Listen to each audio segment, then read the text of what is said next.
Kalian pasti setuju kan kalau setiap negara punya budayanya dan setiap budaya ada daerahnya. Nah, cerita kali ini aku ambil dari kitab suci terpanjang di dunia yang dimiliki oleh suku Bugis, Lagaligo atau Sura Lagaligo. Sebelum kita masuk ke ceritanya, kita kenalan dulu dengan apa sih Lagaligo itu.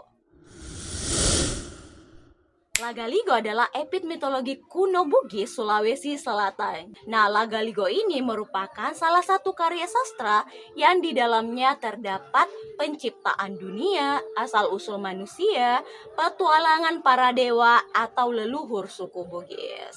Nah, salah satu yang akan aku ceritakan kali ini juga terdapat dalam Sura Lagaligo. Bagaimana ceritanya? Yuk kita masuk. Dahulu kala ada abdi dewa yang tinggal di dunia atas atau di langit.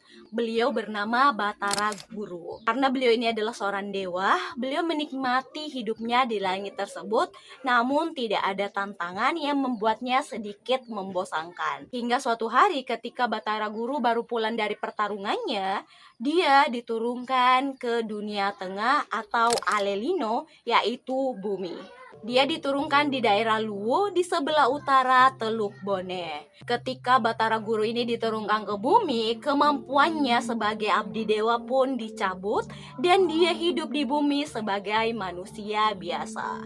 Jadi di bumi dia harus bekerja keras untuk mendapatkan apa yang diinginkannya atau juga menghadapi cobaan-cobaan layaknya manusia biasa. Nah, sebagai abdi dewa yang biasanya hidup enak di atas langit, ternyata Batara Guru ini terkesan menikmati hidup di bumi yang menurutnya memiliki banyak tantangan. Setelah berada di daerah tersebut, Batara Guru pun mendirikan sebuah kerajaan yang dinamainya Kerajaan Luwu. Setelah berhasil menjadi Raja Kabupaten Luwu yang pertama, akhirnya Batara Guru ini memiliki keinginan untuk menikah. Beliau pun menikahi anak dari seorang penguasa laut yang bernama Wenyili Timo. Dari pernikahan tersebut, mereka pun dikaruniai seorang anak laki-laki yang mereka beri nama Batara Latu. Dari sini tentunya kita mengetahui kalau Batara Latu akan menjadi calon pemimpin kerajaan Bone selanjutnya.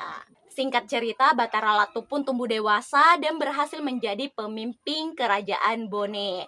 Nah, setelah menjadi pemimpin, Batara Latu pun memiliki niat untuk menikah. Namun berbeda dengan ayahnya, Batara Latu menikahi dua wanita sekaligus.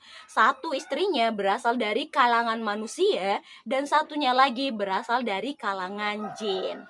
Nah, istri Batara Latu yang berasal dari kalangan manusia ini bernama Wo Opu Sengeng. Dari istrinya tersebut, dia dikaruniai anak kembar emas. Anak kembarnya yang laki-laki dia beri nama Saweri Gading dan anak kembarnya yang perempuan diberi nama Weten Riabeng.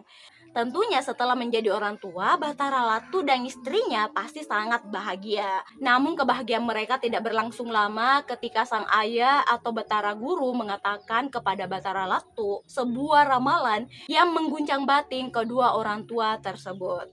Batara Latu mengatakan kalau kelak anaknya itu akan tumbuh dewasa dan saling mencintai satu sama lain. Nah, rasa cinta itu akan berakhir pada sebuah pernikahan. Menikahi saudara sendiri tentunya adalah hal yang sangat ditentang saat itu sampai saat ini. Untuk menghindari ramalan tersebut, akhirnya Batara Latu memutuskan untuk memisahkan kedua anak kembarnya. Meskipun mereka berdua dipisahkan, tapi mereka tetap berada di sekitar kerajaan Luwu. Namun, Weten Riabeng itu diasuh di bagian loteng istana.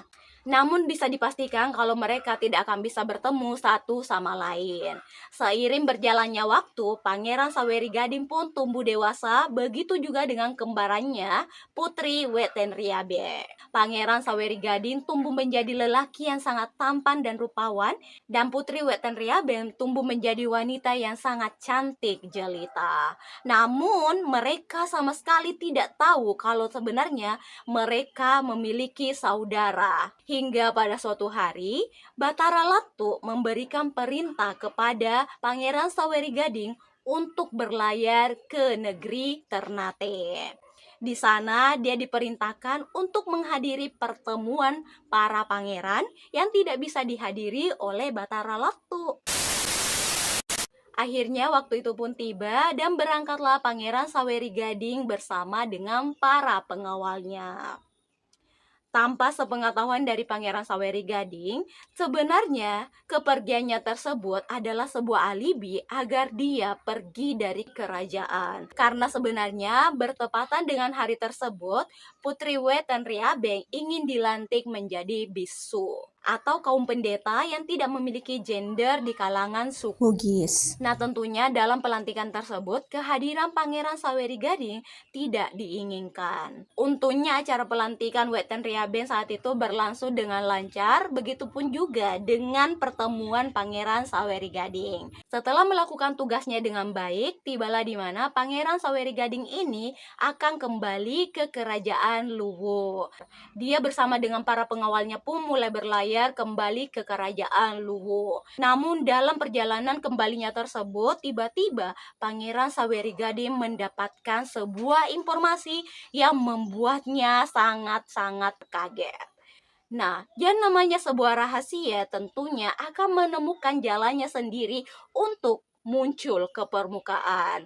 Tiba-tiba, seorang pengawal mengatakan rahasia yang selama ini dipendam oleh banyak orang dan juga oleh orang tua Pangeran Saweri Gading. Si pengawal tersebut mengatakan kepada sang pangeran kalau sang pangeran ini memiliki saudara kembar yang selama ini tinggal di loteng istana. Mendengar hal tersebut untuk pertama kalinya pun menimbulkan rasa ingin tahu yang sangat besar di hati Pangeran Saweri Gading. Akhirnya setelah pelayaran panjang tersebut, Pangeran Saweri Gading pun tiba di kerajaan Luwu. Hal pertama yang dilakukan adalah pergi ke loteng-loteng kerajaan dan mencari saudara kembarnya, dan tiba-tiba dia bertemu dengan seorang wanita yang sangat cantik jelita dan langsung jatuh cinta padanya. Sampai jumpa di cerita selanjutnya. Bye-bye.